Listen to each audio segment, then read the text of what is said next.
day 9 of making videos about 3D printing until I get a free 3D printer. Today I'm fixing this mixer.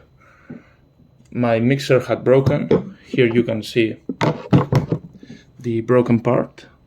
The inside of this connection had melted, of this coupler that goes from the mixer motor to the mixing blades. And I just took the mixer apart with a couple of screws and some snap fits. I made this new part out of PG, so we'll have to see how it holds up. And taking some measurements from the original part, I modeled the new part. As you can see, it has some grooves where the blades of the mixer can fit.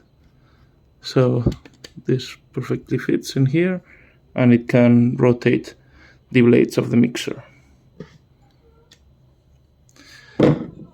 See you for the next video where I will show the 3D design that I made.